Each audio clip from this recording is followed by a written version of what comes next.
Okay, hey everyone, and welcome, guys. Okay, this is just a little bit late. Okay, I can remember because आज मेरे माँ गांव से आए थे तो मैं थोड़ा देखने गया था। ओके, मिलने तो आकर थोड़ा खाने के लंच करने के बाद मैंने रेस्ट कर लिया एंड अभी उठने के बाद आज शाम को इस वीडियो को रिकॉर्ड कर रहा हूँ। अच्छा, अभी शाम को ही मैं रीड कर रहा हूँ बुक को। ओके ओके, अब तक मैंने अष्टवक्र गीता की थर्ड चैप्टर के जो श्लोक 6 तक उसको मैंने रेड कर चुका हूँ। तो एंड आज मैंने श्लोक नंबर 7, 8 एंड 9 को आज रीड करेंगे। ओके, तो without wasting time let's start करते हैं। उद्भूतं ज्ञानदुर्मित्रम बधायर्ति दुर्बलः आश्चर्यकामो मखण्डखेत कालमन्तमनुसृतः। ये था श्लोका नंबर 7 के बारे में। और इसकी जो विवेचना, सामान्य अर्थ की बात करें उसके बाद विशेष विवेचना की बात करेंगे। सामान्य अर्थ यह है कि मनुष्य के संचित ज्ञान को नष्ट करने वाले शत्रु का नाम है काम, वासना। ज्ञानी मनुष्य यह जानता है, फिर भी कैसा आश्चर्य है कि जब उसका अंत समय निकट होता है और वह अति दुर्बल भी हो जाता है, तब भी उसे काम लालसा बनी रहती है। और विशेष विवेचना की बात किया जाए तो अष्टवक्र सूत्रों के माध्यम से प्रबल विकार, काम की प्रबलता का और स्पष्टीकरण करते हुए राजा मृग ने हजारों वर्ष भोग विलास और ऐश्वर्य में जीवन व्यतीत किया। उनकी कीर्ति चारों ओर छाई हुई थी, न्याय प्रियता भी थी और पूर्वजों का अतुलनीय यश भी था। पर काम ने अंत समय भी पीछा न छोड़ा। राजा नृग को इंद्र पत्नी सूची पर घोर आसक्ति हो गई और उन्होंने आदेश जारी कर दिया कि या तो वे इच्छा पूर्वक अपनी पत्नी को सम्राट की सेवा में भेज दे, अन्यथा भीषण युद्ध की तैयारी करें। इंद्र युद्ध का अर्थ जानते थे। नृग का पराक्रम अतुलनीय था। सूची को तो जैसे मृत्यु ही गति दिखाई दी। अंततः मुख बृहस्पति ने उपाय सुझाया कि यदि सम्राट नृग मुनियों द्वारा ढाई जाने वाली पालकी में सूची के पास आए तो उनका स्वागत है। नृग तो कामंद थे। तत्काल ऋषि मुनियों को कहार बनाकर पालकी में बैठकर चल पड़े। काम ने बुद्धि भ्रष्ट कर दी थी। विवेकानंद सम्राट कामतुर होकर बार बार ऋषियों को जल्दी चलने को कहने लगे। अंततः ऋषियों का धैर्य जवाब दे गया और उन्होंने सम्राट को सर्प हो जाने का श्राप दिया। फिर कई युगों तक उन्हें सर्प योनि में रहकर भयानक कष्ट झेलने पड़े। काम को अष्टवक्र ने त्याग यज्ञ नहीं कहा। वे जानते हैं कि यह प्रकृति प्रदत्त भावना है जो सृष्टि सृजन के लिए आवश्यक है, परंतु वे इसकी अति को घातक बताते हैं। अपने शिष्यों को सचेत करते हुए कहते हैं कि बलहीन और मृत्यु के समीप पहुंचा हुआ मनुष्य भी कामेच्छा रखता है। ऐसा में राजा जनक कैसे इंद्रियजित हो सकते हैं। ओके, इस श्लोक को अष्टवक्र ने कहते हैं कि मनुष्य को सब ज्ञान तो होते हुए भी संचित ज्ञान का नष्ट करने वाला शत्रु का नाम है काम। मनुष्य जब मरने वाला होता है उस टाइम पर भी काम वासना का आसक्ति नहीं छोड़ता।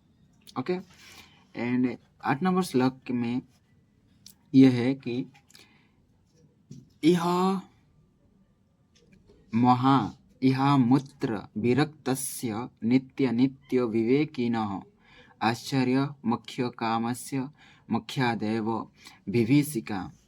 सामान्य अर्थ की बात किया जाए तो यह भी कम आश्चर्य की बात नहीं है कि लोक परलोक के भोग से विरक्ति हो चुका आत्मा और विश्व के वेद को जानने वाला और मोक्ष का प्रबल आकांक्षी मनुष्य भी मोक्ष से ही भयभीत होता है। और विशेष विवेचना की बात किया जाए, मानव मन की गति बड़ी विचित्र है।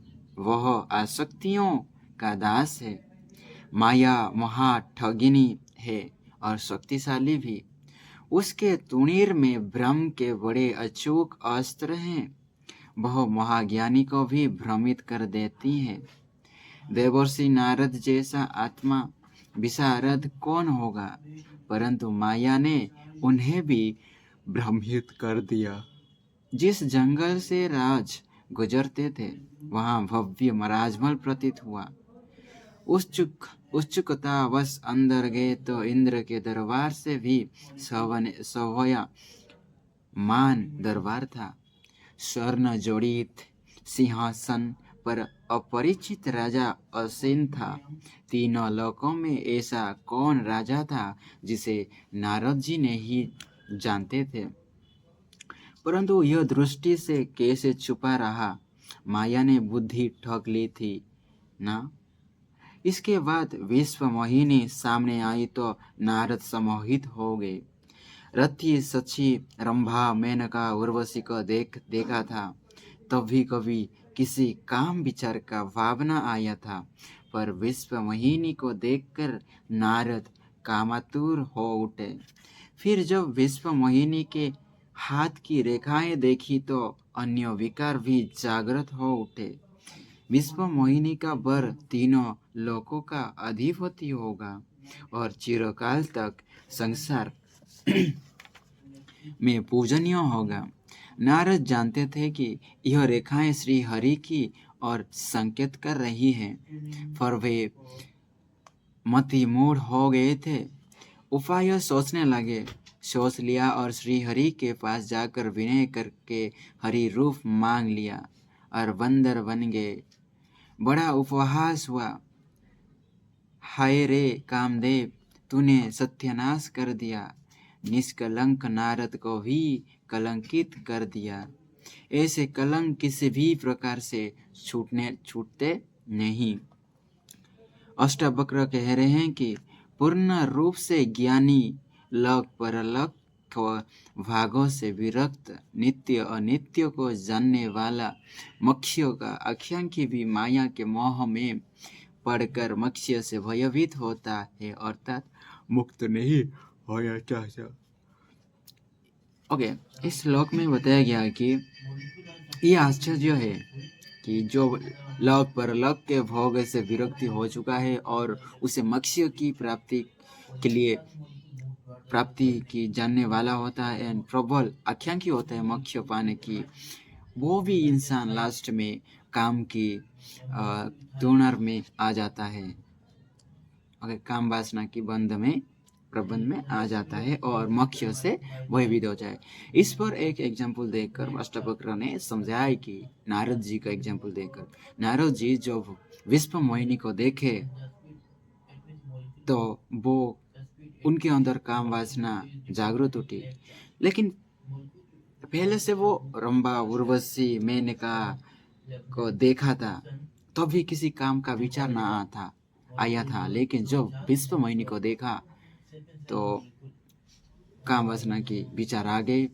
एंड जब विश्व मोहिनी की हाथ को देखा तो वो हाथ रेखाएं बताती थी कि जो इसके पति बने, विश्व मोहिनी के पति होंगे, वो तीन लोकों के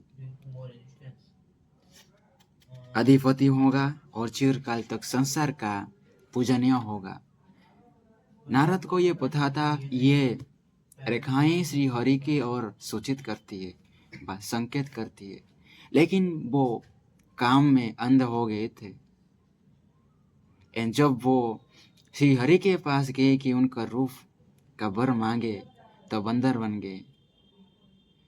ओके, यहाँ पर बड़े परलोक का आख्या क्या बोलते हैं उससे, प्रलोक भोग से विरक्ति हो जाने वाला नारद को भी काम से रोक नहीं पाया। एंड इस पर एक बहुत अच्छा, एक मुझे बहुत अच्छा लगा एक लाइन, हाय रे कामदेव, कामदेव के ऊपर, हाय रे कामदेव तूने सत्यानाश कर दिया, निष्कलंक नारद को भी कलंकित कर दिया, ऐसे कलंक किसी भी प्रकार से छूटते नहीं। ओके, बहुत शानदार था ये लाइन। ओके, ये था 8 नंबर श्लोक के बारे में। 9वें श्लोक की बात किया जाए, धीरस्तु भज्यमान अपि पिंड्यमान अपि सर्वदा आत्मानं केवलं पश्यन् तुष्यति न कुप्यति।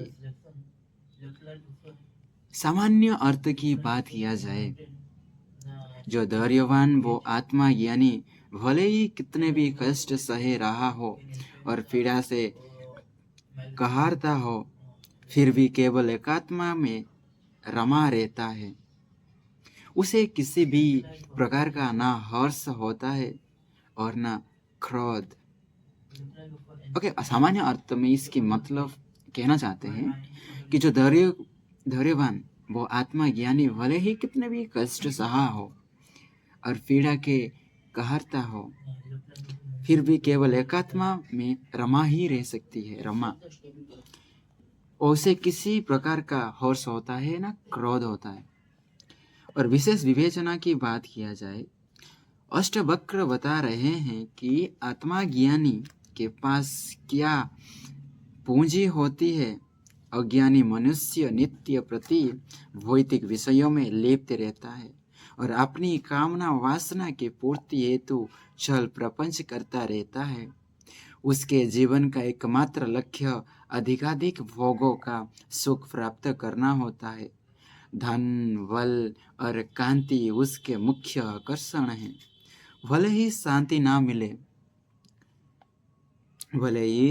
ना मिले, इनकी प्राप्ति में उसके सहायक छल कपट होते हैं, पर कुछ अन्य विकार भी उसके विवेक को शून्य करने में जुटे रहते हैं, जिनका उसे भान तक नहीं होता। वो ईर्ष्यालु, शंकाग्रस्त, क्रोधी, वो कामी हो जाता है। जब सुख या लाभ होता है तो हर्ष से फुला नहीं समाता। जरा सा कष्ट या हानि होने पर कुंपित हो जाता है। एंड अष्टावक्र आत्मज्ञानी को निर्विकार कह रहे हैं। जो आत्मज्ञान के बारे में पता होता है वो निर्विकार होता है, निष्काम होता है। वह सदैव एकात्मा रहता है। उसे हर्ष, विषाद, सुख, दुख की प्रतीत ही नहीं होती। सांसारिक आकर्षण तो छोड़ो, उसे डिगा नहीं सकते। मदन और माया भले ही उसे कितना भी पीड़ित कर ले, कितने भी कष्ट दे, पर वह निर्विकार रहता है। वह शारीरिक बल में कितना भी क्षीण हो, पर उसमें आत्मा बल अपार होता है। वह सदैव निरंजन में रत रहता है। वह न किसी के दोष देखता है और न किसी से बैर साधता है। वह न हर्षित होता है न कुंपित। कुंपित का मतलब आप जो चिड़चिड़ा रिएक्शन देते हैं ना, किसी भी चीज को आप देखते हैं कि भाई ये मेरा कुछ लॉस हो गया मेरे पास। हाँ, मैं कहा था कुंपित। जो आत्मा ज्ञानी जानता है ना, आत्मा के बारे में ज्ञान होता है, वो ना कभी किसी हर्ष, विषाद, शोक, दुख में उनको कुछ नहीं कर सकता। वो सम तत्व रहते हैं। ये भी गीता में भी ये लिखा गया है, जो सम तत्व होते हैं, जो ज्यादा काम वासना भी नहीं करते कि ज्यादा उधर उधर नहीं, वो बैलेंस रहते हैं। वो किसी चीज को रॉन्ग नहीं कहते, किसी चीज को राइट नहीं कहते। वो अपने आप ही अपने से खुश हैं। ओके,